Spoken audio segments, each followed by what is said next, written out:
ele continua dizendo a mesma coisa. Olha, parece sonho, tem uma estrutura, tá vindo de um lugar que é o inconsciente. Eu tinha falado, agora estou falando de uma outra forma, mas a base do que nós estamos trabalhando é esse, né? Quer dizer, por mais que o cara possa parecer louco do lado de fora, ele fala, tem alguma coisa do lado de dentro que é comum a todas as pessoas, né? Que é essa estrutura significante. Tem alguma coisa diferente da maneira como ele usa isso. Como no caso, quando a gente está dormindo, a gente está sonhando, nós também estamos usando esta mesma estrutura, mas de uma outra forma. E não tem um compromisso, vamos dizer, né? Eu começo a sonhar umas maluquices, até o Freud falava, você pode compreender, perguntava para ele, dá para compreender totalmente um sonho? Ele falou, não, porque vai chegar um momento no sonho onde você vai bater em alguma coisa que você não sabe o que é. Ele chamava de umbigo do sonho. O umbigo do sonho é aquilo, é indecifrável, é indefinível. Não adianta você tentar compreender porque é que aquilo está ali. E este buraco, no caso, né, é fechado pelo sonho, e no caso do psicótico é fechado pelo delírio. Né? E aí, ao invés de ele ficar quietinho, sonhando, ele sai falando. É esta palavra-chave que, né, vai se repetir, vai passar várias vezes com o mesmo sentido, né, vai ter, aí se fala assim, ela é uma referência para esse ponto, que talvez seja um trauma, que desordenou as coisas. Então ele fala assim, por que ele fala desse medas de esterco, né? Ele fala assim, é como se fosse uma pista que eu vou encontrando no caminho, até achar o bicho. Então o caçador faz isso, o caçador está lá, sei lá, caçando um leão. Então, né, ele começa a identificar fezes de leão em algum lugar. E aí ele diz assim, bom, dá para perseguir este rastro, que seria um rastro que levaria ao animal. Quando nós estamos ouvindo alguém, né, não precisa ser só um psicótico não, um neurótico também. O que é que vem com uma certa frequência e se repete? Então, não é exatamente o trauma, mas é alguma coisa que pode nos levar a indicar um trauma. É uma pista. É uma pista que pode nos levar a dizer, então tem aí alguma coisa, né, desta questão que traumatizou de alguma forma, mexeu de alguma forma, gerou uma certa distorção, pode ter ficado ali parado sem efeito nenhum durante anos, mas de repente pode ser alguma coisa que deslancha, né, vamos dizer, né, na hora que aparece. E aí vai trazer o quê? Vai trazer talvez esta palavra, que é uma palavra que fica se repetindo, né? E ele fala que é algo que aparece exatamente para poder desaparecer, mas deixa um rastro. Esta pista, se você, né, quando a pessoa não estiver delirando, você puder explorar de alguma forma, pode ser que você chegue a alguma coisa que determina esta bagunça que aconteceu ali. Vamos separar significante e significado, porque se eu ficar olhando só o significado, eu não vou chegar a lugar nenhum. Tenho que fazer talvez uma espécie de um recuo, né? Uma tentativa de um recuo. Então, ele fala, uma das pistas é essa palavra que, inclusive, ela tanto insiste muito quanto ela desaparece. A frase que é interrompida, que ele dá o exemplo aí. A frase vem, mas ela não se completa. Por que ela não se completa? Porque aquilo que deveria aparecer, de alguma maneira, é ocultado, é retirado. Então, ao mesmo tempo que ela vem e insiste muito, ela não vem. Então, essa é uma dica. Ele fala assim, quando eu apresento os pacientes, ele fazia isso toda terça-feira, né? Ele atendia psicóticos e ele punha lá as pessoas para falar, para ouvir um psicótico falando. Ele falava, presta atenção, né? O que está se repetindo aí?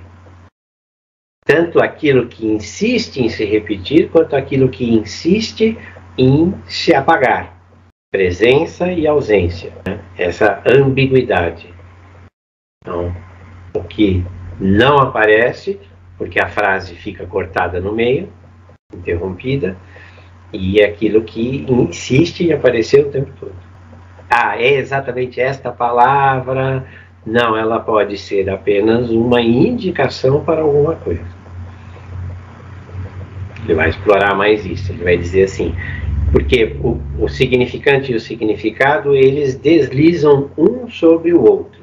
Ponto de captonê, sabe o que é um captonê? E a linha atravessa todos os tecidos e fixa os tecidos naquela posição, porque senão eles ficam correndo um em cima do outro. Então ele vai dizer que entre o significante e o significado acontece a mesma coisa.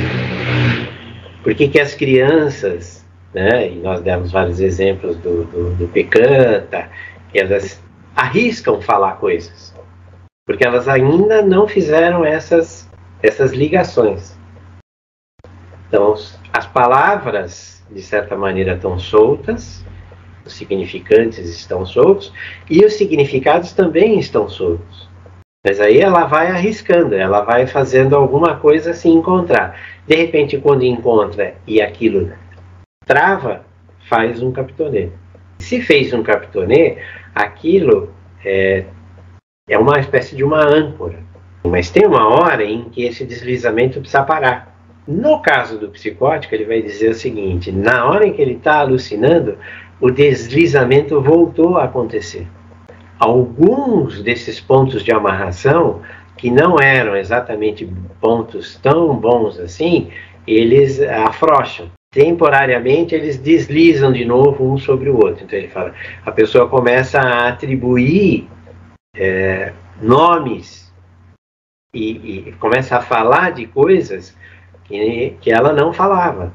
Há alguma coisa que se perde porque essa ancoragem não estava feita de uma forma tão definitiva. Estamos dizendo sim quando queremos dizer não, né? Um talvez. Veja, eu não consigo antecipar alguma coisa até chegar no final. Porque o sentido que ele está dizendo, e depois vai insistir nisso, ele fala, o significante parece que corre num sentido, que é para trás, para dar o significado para frente. A manga, né, já falamos desse exemplo, se eu falar só a manga, falta alguma coisa. Se eu te deixar no vazio, você interpreta do jeito que você quiser. Mas se eu quero dar o significado completo, eu tenho que ir até o fim e voltar para o começo. Porque a manga só vai ter o significado dela completo se eu der mais significantes para ela. A manga é doce. Aí você já, então está falando da fruta. Mas eu só entendi que a manga é fruta porque eu disse que ela é doce. Então, para completar o sentido, eu tenho que ir para frente. No entanto, só vai se fechar o sentido quando eu terminar e ir para trás. Você não consegue fechar o sentido enquanto você não ouve o final. E eu mesmo não consigo fechar o sentido total até que eu diga o final. A nossa estrutura significante nos dá a base para que a gente possa aguardar enquanto o significado está sendo construído. Essa é a grande questão aqui. E ele diz assim, na psicose isso falha, porque a frase se interrompe. O psicótico pode simplesmente dizer a manga. E para ele está tudo bem. Ele não fecha o ciclo do significado, porque algo no significante falhou nessa exigência, vamos dizer, de fechar o ciclo, para poder fazer o quê? O laço para trás. Por que ele está escondendo que a manga é doce? Será que era a manga da camisa e não era a manga doce? Mas você nunca vai saber. Ele não pretende ser entendido. Então ele joga, né? E ele fala que a língua francesa, aí os exemplos a gente teria que explorar mais, eu não sou tão, né? Ele fala, tem várias formas de se falar onde o sentido fica solto, de propósito.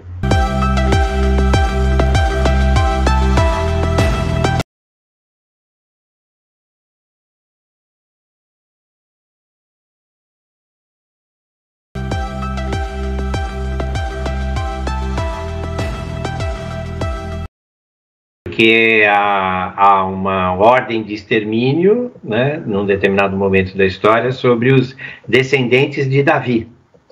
Sim. Só que o tal do sacerdote, ele esconde o filho de Davi num outro local. E ele agora já é grande, então ele está trazendo ele de volta para tomar o trono da tal da Atália. E ele chega no templo dando uma de que não é isso, mas no fundo é isso. Então, por que ele está trazendo isso? Ele está dizendo assim, essa história mostra que muitas vezes eu estou falando uma coisa, mas estou querendo outra. Não há uma ligação, que ele está querendo introduzir para nós, né?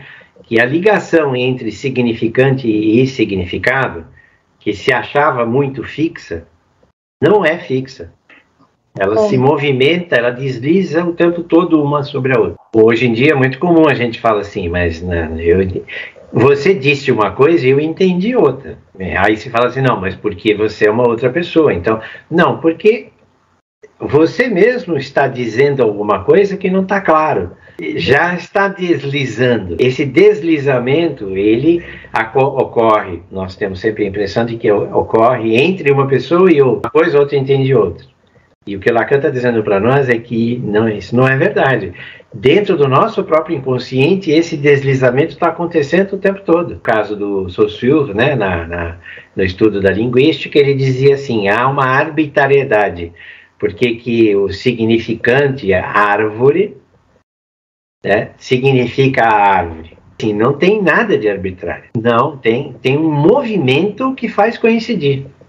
Quando você era criança e você olhou uma árvore e alguém disse árvore, você fez um ponto de Capitonnet, você passou um fio e ligou essas duas coisas. Só que depois você descobriu que essa ligação não é fixa, certo? Porque você vai para os Estados Unidos e a pessoa olha para uma árvore e fala tree, fala outra palavra. Aí você diz assim, bom, então dentro da própria língua, inclusive, alguém pode olhar e falar arbusto, arvorezinha, matinho, sei lá, pode falar um monte de coisa. Então uma árvore só pode ser uma árvore grande, porque uma árvore pequena é um arbusto. Então o que ele está dizendo aqui? Ele está dizendo assim, neste temor, ele está trabalhando a temática do temor. Mesmo ao falar de um temor, algo que nós tememos, nós podemos falar disso de muitas e muitas formas diferentes. Ele dá o exemplo de vários significantes que todos remetem a esse temor. Sim. Quer dizer que essa peça que o Racine, né? Racine foi um poeta francês. Ele é de 1800 e alguma coisa. Então, ele escreve essa peça Atalha usando os personagens bíblicos, mas dando uma espécie de uma nova roupagem, né? Uma nova estrutura. E o que ele está falando nesta peça é o temor a Deus, porque os atos que foram cometidos contra a família de Davi foram cometidos contra Deus. Ele faz uma referência ao Monte Sinai, né? E Davi seria um dos herdeiros de Moisés. O Moisés seria um herdeiro direto das leis de Deus. Então, quando eu tento apagar essa história, na verdade eu estou indo contra Deus. Está dizendo, veja, qual é a teoria dele nesse seminário? De que o Schreiber poderia ter sido curado. Vou descrever acabou não, porque aí é 56, e ele escreve sobre a Aimé em 36. Mas em 36, há 20 anos atrás, em relação ao seminário 3, ele já estava dizendo, existem psicoses curáveis. Para ele, ela fica curada. Depois desse 1 ano e meio de internação, ela cai em si e diz assim, não sei por que eu fiz isso. Entendeu? E ela continua escrevendo, e ela vai trabalhar, pra você ter ideia, ela vai ser governanta na casa do pai do Lacan. Aimé de Lacan, alguma coisa assim, que é o Lalouche que escreve. É um dos seguidores do Lacan, vai escrever essa história. Então, mas ele diz assim, a psicose é curável. A teoria de que os psicóticos não podem ser curados e que eles não podem ser atendidos pela psicanálise está errada. Ouvir isto, né? Não, tive muitos problemas com a minha mãe, tá? Quando ela era adolescente, nossa, mas eu já perdoei ela. Então ele fala, essa é a fala clássica daquele que não quer lidar com aquilo que ele, na verdade, não perdoou. Se ele realmente tivesse superado e perdoado, ele não precisaria falar isso. Do ponto de basta, né? O ponto de basta é aquele que é o capitonê, né? Que a gente falou, no caso do cochoeiro, são dois tecidos que se deslocam, aí o cochoeiro faz o quê? Ele passa uma linha, põe um botão e trava, né? Trava o deslizamento. Então ele fala, o significante e em relação ao significado, né? Um desliza sobre o outro. Então não há um significante que tenha um significado fixo. E essa era a teoria linguística do Saussure, né? Havia uma associação direta, e ele diz, não, essa associação ela é feita momentaneamente, e depois ela pode ser modificada. E é com isso que nós trabalhamos na psicanálise, né? Mas temor, por exemplo, é um significante que está muito bem amarrado.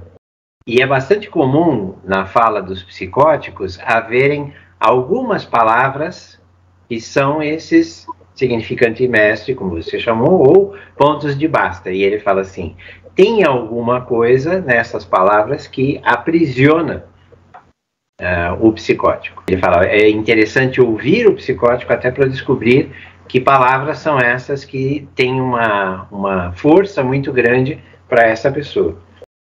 Então, zelo, ele diz assim, normalmente essas palavras elas vêm em duplas, né? Elas são acompanhadas de uma outra que tem um sentido parecido, próximo, né? Mas que representa, muito provavelmente, significa outra coisa, né? Mas ele também destaca a palavra zelo, ele fala, né? Neste poema, né, que é do Racine, né? Ele diz assim, aparecem essas duas palavras, que é o que dá o mote, vamos dizer assim, da conversa que eles estão tendo, né? Porque o tal do Abner vem meio tipo ameaçar a rainha, né? Então ele ameaça com duas palavras, com a palavra temor a Deus, na verdade só com temor, né? E com o zelo. Né? Que ela deveria se cuidar para que ela não perdesse a cabeça, né? Porque ele está trazendo o filho de Davi, né? Estava oculto. Todos os temores, há o temor a Deus. Se não há este temor, há alguma coisa muito parecida. Quando nós podemos falar sobre alguma coisa, colocar palavras sobre alguma coisa que nós sentimos, isso trava em alguns pontos, que ele chama de pontos de basta, ele chama de pontos de Capitonnet. Esses pontos onde esses sentidos, essas palavras fazem trava, no caso da psicose, são extremamente marcantes. Acontecem na neurose também. Né? No diálogo da neurose, muitas vezes, algumas coisas se repetem. Ou melhor, é deslocar o significado.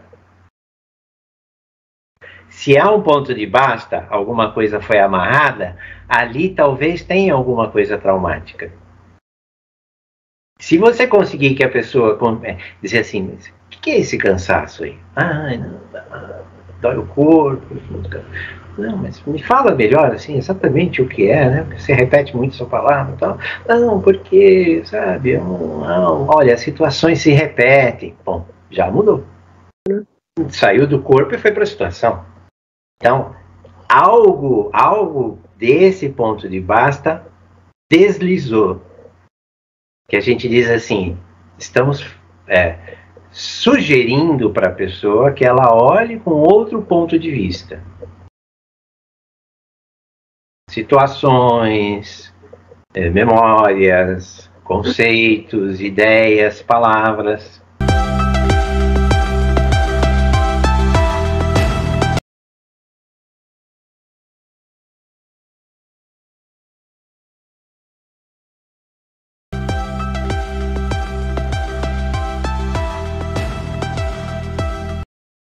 Ele diz que o psicótico, esse deslizamento não está acontecendo adequadamente, ele trabalha com o significante puro, desconectado do significado. A repetição é excessiva, fora de lugar, fora de tempo. Então, o significante, ele não está amarrado ou preso. Ele tá preso, mas ele se desconecta. Então, na fala, começa a ser repetido em significados completamente diferentes. Normalmente esse é um dos distúrbios que o Lacan observa na linguagem. Frases interrompidas, palavras usadas em excesso, palavras usadas em lugares que não deveriam ser utilizadas. E se há uma repetição e não chama atenção, não, ele fala assim, no caso dos psicóticos, esquizofrênicos, paranoicos, há uma repetição extrema que fica voltando. Então ele está usando o significante sem conexão nenhuma com o significado, ele está voando. Ele diz assim, falta alguma coisa aí que dê uma amarração. Ela sai da cena consciente e tenta trabalhar alguma coisa fora da... Nós falamos na aula passada sobre o surrealismo. O surrealista é aquele que duplica o mundo. Ele coloca o mundo numa outra cena. Ao invés de ele desenhar um relógio bonitinho, ele desenha um relógio derretendo. Tá certo? O que ele fala aqui do texto, né? Quer dizer, não aparece muitas vezes vim. E ele fala assim, tem um eu vim, né? Ou tu vieste. Ele fala assim, tem um eu e um tu ocultos nesse vim. Ele diz assim, o significante ele não é nuclear, quer dizer o quê? Ele não tem uma coisa só. Muitas vezes, sozinho, ele puxa um monte de outras coisas junto. Ele puxa sentidos e significados que estão normalmente agregados a ele. Por quê? Porque ela traz em si um universo muito grande de sentidos e significados. No filme que a gente viu lá do Gênio e o Louco, ele apela para a população. Ele diz assim, ó moçada, né, leiam aí as coisas que vocês têm em casa e mandem para mim o que vocês... Né, para formar o dicionário.